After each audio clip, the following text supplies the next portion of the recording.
सी cracker में। तो उत्तराखंड में बम्पर भर्तियां जो है रिलीज हो चुकी है। अभी तक की सबसे ज़्यादा जो वैकेंसियां हैं वो आपको देखने को मिलेंगी, जिसमें कि अभी जो है 12वीं पास भर्ती की बात करेंगे, जिसमें कि कुल मिला के 2000 पदों पर नोटिफिकेशन देखने को मिलेगा। तो ये जो वैकेंसी रहेगी पुलिस कांस्टेबल की रहेगी, पुलिस आरक्षी की। तो इसमें जो है नए कैंडिडेट्स जो है अप्लाई करेंगे। काफ़ी लोगों को नहीं पता होगा कि क्या प्रोसेस रहती है, किस तरीके से फिजिकल होगा, रिटन एग्ज़ाम क्या रहता है, क्या सिलेबस रहता है। तो सारी चीज़ों पर टू द पॉइंट हम बात करेंगे, नोटिफिकेशन के बारे में, फॉर्म के बारे में। तो अभी देखिए, सबसे पहले तो आप लोगों ने एग्ज़ाम कैलेंडर देख लिया होगा। तो एग्ज़ाम कैलेंडर में आपको एग्ज़ाम डेट दिखेगी, लेकिन फॉर्म कब से अप्लाई करना है वो आपको देखने को नहीं मिलेगा। तो ये आज का लेटेस्ट अपडेट रहेगा। और सबसे इम्पोर्टेंट यहाँ पर अगर आप देखें, पुलिस विभाग में पुलिस आरक्षी के 2000 पद हैं, और जो फिजिकल है वो 1 फरवरी 2025 को होगा। रिटन होगा 15 जून को। तो इसमें जो है आपको अप्लाई कब से करना है उसके बारे में हम बात करेंगे, फिजिकल क्या रहने वाला है, और सबसे इम्पोर्टेंट की एज क्या रहेगी। एज में क्या इस बार छूट मिलेगी, 18 से लेके 25 साल तक होगी, 22 साल तक होगी, उसके बारे में हम बात करेंगे। अगर आप SC ST से आते हैं, क्या उसमें आपको छूट मिलेगी, OBC से आते हैं, कितनी छूट आपको मिलेगी। तो ऑफिशियली आपको अपडेट हम कर देंगे, और क्या रहने वाला है, क्या प्रोसेस रहता है। क्योंकि इसमें क्या रहता है कि जैसे आपने 12th पढ़ी है, उसके बाद आप सीधे जो है इसके लिए अप्लाई कर रहे होंगे। काफ़ी आपके छोटे भाई बहन हैं, उनको ये वीडियो ज़रूर दिखाएं, क्योंकि वो एलिजिबल होंगे इस फॉर्म के लिए। तो उनको ये वीडियो ज़रूर आप लोग शेयर करें, क्योंकि वो लोग खुद से तो नहीं देखेंगे। आप लोग उनको बताएं कि पुलिस कांस्टेबल के फॉर्म आने वाले हैं या आ गए हैं, इस तरीके से आपको अप्लाई करना है, ये प्रोसेस रहती है, फिजिकल इस तरीके से रहता है। तो उनको ज़रूर से आप लोग ये वीडियो को शेयर करें। तो यहाँ पे 2000 पद हैं, सीधे देख लेते हैं क्या प्रोसेस आपको मिलेगी। फिजिकल आपका क्या रहता है कि 1 फरवरी से होगा। नोटिफिकेशन कब तक आएगा, क्योंकि नोटिफिकेशन का आप इंतज़ार करते हैं, सबसे पहले तो आप चैनल सब्सक्राइब कर लीजिए। जैसे ही नोटिफिकेशन आएगा, सबसे पहले हम आपको भर के बताएंगे कैसे फॉर्म फिलअप करना है। अगर आप हमारे पुराने सब्सक्राइबर हैं, हमने हर एक वीडियो बताई है कि क्या फॉर्म फिलअप में क्राइटेरिया है, कैसे फिलअप करना है, क्या डॉक्यूमेंट्स की रिक्वायरमेंट होगी, एम्प्लॉयमेंट ऑफिस में अगर आपका रजिस्ट्रेशन है तो अप्लाई कैसे करें, नहीं है तो कैसे करें। तो सारी चीज़ें हम बात करते हैं।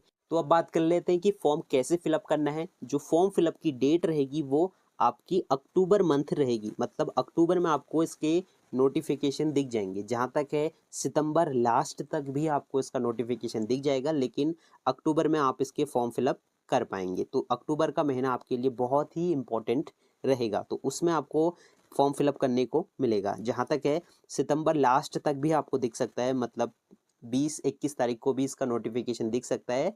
लेकिन ज़्यादातर उम्मीद जो है अक्टूबर तक आप इसके फॉर्म फिलअप कर पाएंगे, क्योंकि 20 दिनों का समय मिलता है। तो जहाँ तक है अक्टूबर लास्ट तक भी आप इसके फॉर्म फिलअप कर पाएंगे। तो अभी आपको देख लेना है कि फिजिकल क्या क्या रहता है, क्योंकि नए कैंडिडेट्स होंगे, जैसे 18 साल के होंगे, तो काफ़ी लोग जो है आर्मी की तैयारी कर रहे होंगे, तो उनके लिए काफ़ी अच्छा रहेगा। उत्तराखंड में ज़्यादातर आर्मी की तैयारी करते हैं, अग्निवीर की तैयारी करते हैं, लेकिन पुलिस में आना बहुत अच्छी चीज़ है, मतलब बहुत अच्छी वैकेंसी है। अग्निवीर में तो सिर्फ 4 साल का ही है, लेकिन अगर आप पुलिस में भर्ती हो जाते हैं तो उसके बाद प्रमोशन वगैरह एग्ज़ाम देके, डिपार्टमेंटल एग्ज़ाम देके SI बन सकते हैं। फिर बाद में प्रमोशन होके और आगे पोस्ट में प्रमोट हो सकते हैं। तो काफ़ी अच्छा मौका है, तो इसके लिए आप लोगों को तैयारी शुरू कर देनी है। तो सीधे हम देख लेते हैं क्या आपको फिजिकल स्टैंडर्ड देखने को मिलेगा। तो क्वालिफिकेशन की अगर हम बात करें तो इसमें मिनिमम आपकी 12वीं पास होनी चाहिए। कोई भी स्ट्रीम से हो, साइंस, मैथ्स, कॉमर्स, कोई फ़र्क नहीं पड़ता, सिर्फ आपका 12वीं पास होना चाहिए। उसके बाद देखिए, मेल और फीमेल दोनों अप्लाई कर सकते हैं। अगर आप गर्ल्स हैं तो आपके लिए जो है, जो हाइट होगी, हाइट में मेजरमेंट होगा जनरल, OBC और आपका अनुसूचित जाति के लिए 152 सेंटीमीटर, अनुसूचित जनजाति के लिए 147 सेंटीमीटर। अगर आपके पास हिल सर्टिफिकेट है तो भी आपके पास 147 सेंटीमीटर की आपकी हाइट होनी चाहिए। और महिलाओं के लिए, गर्ल्स के लिए जो है वेट जो है मिनिमम 45 kg तक होना चाहिए। और अगर आपने हिल सर्टिफिकेट बनाया है तो आपको ये क्षेत्रों से अगर आप बिलोंग करते हैं तो आपको जो है हाइट में छूट मिलेगी। कितनी छूट मिलेगी? आपकी 147 सेंटीमीटर हाइट होनी चाहिए। तो अभी इंची टेप से आप लोग नाप लें कि आपकी हाइट जो है मिनिमम 147 सेंटीमीटर है या नहीं है, और वेट भी नाप लें, 45 किलो तक होना चाहिए, वरना खा पी के बढ़ा सकते हैं। इसके बाद आपका जो फिजिकल होगा, फिजिकल टेस्ट होगा, उसमें क्रिकेट बॉल थ्रो होता है, लंबी कूद होती है, दौड़ होती है, इसके बाद शटल रेस होती है, और स्पीकिंग जो आपका रस्सी कूद होता है वो होता है। ठीक है, तो इसमें आपको अलग अलग ग्रेड में अलग अलग अंक मिलते हैं। जैसे अगर आप क्रिकेट बॉल थ्रो फेंकते हैं 16 मीटर में 10 अंक मिलते हैं, 32 मीटर में 20 अंक मिलते हैं। लंबी कूद में 8 फीट फेंकने में 10 अंक मिलते हैं, 13 फीट फेंकने में 20 अंक मिलते हैं। तो ये जो है अलग अलग क्राइटेरिया है, वो आप पढ़ सकते हैं। दौड़ होती है सिर्फ 50 मीटर की, जिसमें कि 16 सेकंड में अगर आप पूरी करते हैं तो 10 अंक, अगर आप 11 सेकंड में कर लेते हैं तो 20 अंक पूरे पूरे मिल जाएंगे। शटल रेस होती है, मतलब आपको 4 बार ऊपर नीचे ऐसे आना होता है 25 मीटर। तो इसमें जो है आपके 20 अंक 16 सेकंड में, और 26 सेकंड में, और 29 सेकंड में 10 अंक आपको इसमें मिल जाएंगे। स्किपिंग मतलब रस्सी कूद करना, और 55 बार अगर आप करते हैं 1 मिनट के अंदर तो 10 अंक मिलेंगे। 80 बार अगर आप 1 मिनट के अंदर करते हैं बिना फाउल करे तो 20 अंक आपको मिलेंगे। तो ये 5 चीज़ों की आपको क्या कर लेनी है तैयारी। सबसे पहले स्पीकिंग जो है आपका रस्सी कूद की, शटल रेस की, दौड़ की, इसके साथ ही आपका लंबी कूद, क्योंकि इसमें सबसे ज़्यादा लड़कियां बाहर होती हैं, तो ये अच्छे से करना है। लंबी कूद नहीं कर पाती हैं लड़कियां, तो मिनिमम आपको कोशिश करनी है 8 फीट तक कूदने की, और जो है लंबी कूद, और 13 फीट में तो आपको 20 अंक पूरे पूरे मिल जाएंगे। क्रिकेट बॉल थ्रो में भी आपको गोला फेंकना होता है, एक भारी सा गोला होता है 3 किलो या 5 किलो का, तो वो फेंकना होता है। उसमें आपको पूरे पूरे कितने अंक मिल जाएंगे? 10 अंक मिल जाएंगे। और अगर आप 32 मीटर फेंकते हैं तो 20 अंक आपको मिल जाएंगे। इसके बाद पुरुषों के लिए क्या रहेगा, यहाँ पे आप देख लें। जनरल होगा, आपका अन्य पिछड़ा वर्ग होगा, और अनुसूचित जाति है 168 सेंटीमीटर है, पर्वतीय के लिए 160 सेंटीमीटर। अगर आप अनुसूचित जनजाति से आते हैं तो 157.5 सेंटीमीटर। तो ये आपको पढ़ लेना है क्या क्या चीज़ें रहेंगी। पुरुषों के लिए, जिसमें कि पुरुष जो हैं काफ़ी बाहर हो जाते हैं बॉयज़, तो वो रहेगा आपका जो चेस्ट की नाप होती है उसमें, तो मिनिमम छाती आपकी 81 सेंटीमीटर की होनी चाहिए, और 5 सेंटीमीटर फूलनी चाहिए कम से कम। और इसमें पुरुषों के लिए जो है आपका, देखिए एक और चीज़ आप देख लें कि 100 अंकों का जो है आपका फिजिकल रहता है, फिजिकल टेस्ट। उसमें से आपको ज़्यादा से ज़्यादा अंक लाने की कोशिश करनी है, क्योंकि ये जो है फिजिकल के और रिटर्न के मार्क्स मिलके ही आपकी जो है मेरिट बनती है, जो कि 200 अंकों की होती है। ठीक है, तो ये चीज़ों का आपको ध्यान रखना होगा।